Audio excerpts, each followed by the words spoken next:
Assalamualaikum warahmatullahi wabarakatuh. Saya Zulma Aprila, salah satu anggota dari kelompok 5. Di sini saya akan menjelaskan atau mempresentasikan yaitu konsep monitoring dan evaluasi mutu. Langsung saja, monitoring dan evaluasi mutu atau yang disebut MONEV mutu adalah bagian penting dalam sistem penjaminan mutu, khususnya di bidang pendidikan. Keduanya ini memiliki fungsi yang saling melengkapi. Adapun monitoring. Monitoring adalah kegiatan pemantauan yang dilakukan secara terus-menerus terhadap pelaksanaan suatu program. Nah, tujuannya itu untuk memastikan bahwa kegiatan berjalan sesuai rencana dan standar yang telah ditetapkan. Monitoring lebih menekankan pada proses, sedangkan kalau evaluasi adalah kegiatan penilaian terhadap hasil yang telah dicapai untuk mengetahui tingkat keberhasilan suatu program. Evaluasi ini lebih fokus pada hasil atau output dan outcome. Terus konsep dasar MONEV mutu meliputi berbasis pada standar mutu yang jelas, dilakukan secara sistematis dan terencana, menggunakan data yang objektif, dan yang terakhir bersifat berkelanjutan atau continuous improvement. Baiklah, saya akan melanjutkan penjelasan dari rekan saya. Baiklah teman-teman, di sini saya akan menjelaskan tentang menyusun, monitoring, dan evaluasi mutu. Apa itu menyusun, monitoring, dan evaluasi mutu?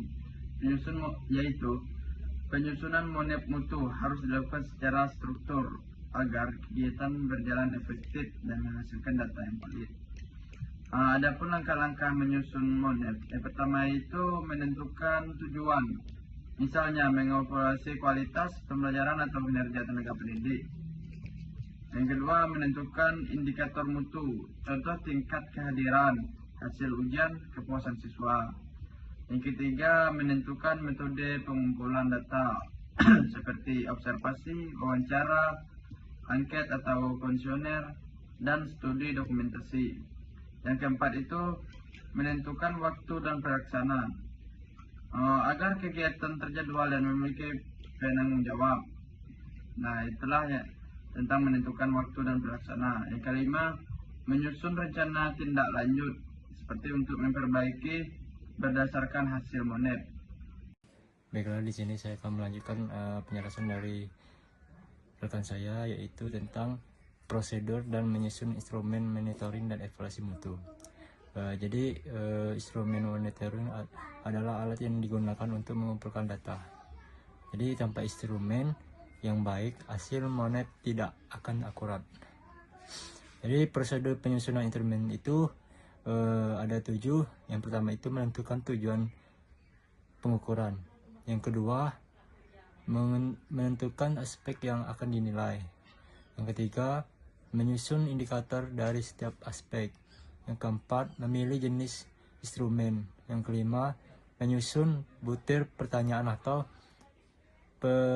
penyataan. Yang keenam, melakukan uji coba instrumen. Yang ketujuh, melakukan revisi jika diperlukan. Jadi selanjutnya ada jenis-jenis instrumen MONEV. Yang checklist, jadi untuk observasi kegiatan. Angket atau kuesioner untuk mengukur persepsi atau kepuasan.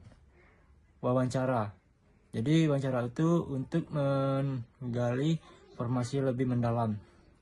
Selanjutnya rubrik penilaian untuk menilai kinerja atau hasil kerja.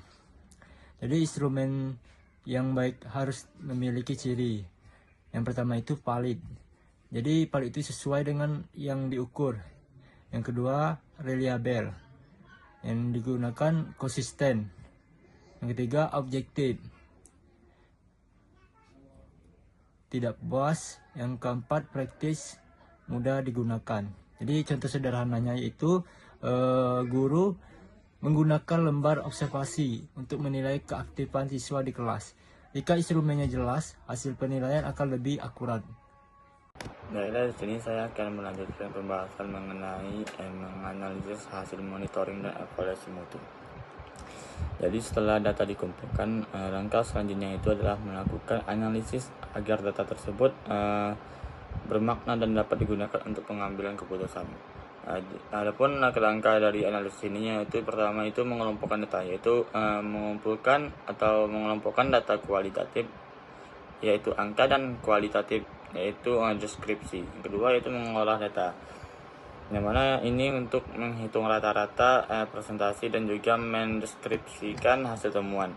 Yang ketiga yaitu membandingkan dengan standar mutu, yang mana ini adalah untuk melihat apakah sudah sesuai target atau belum. Yang keempat itu menarik kesimpulan, yaitu menentukan tingkat keberhasilan program, apakah program tersebut berjalan atau tidaknya.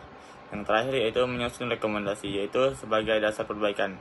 Jadi untuk memberikan saran untuk kedepannya supaya lebih baik lagi. Maka analisis MONEF ini tidak hanya melihat hasil, tetapi juga mencari penyebab. Misalnya jika hasil belajar siswa rendah ke bawah. Dan juga analisis bisa menunjukkan penyebabnya, seperti metode mengajar yang kurang efektif atau kurangnya fasilitas belajar. Yang mana hasil analisis ini kemudian digunakan untuk perbaikan sistem pembelajaran dan juga pengambilan keputusan sekolah.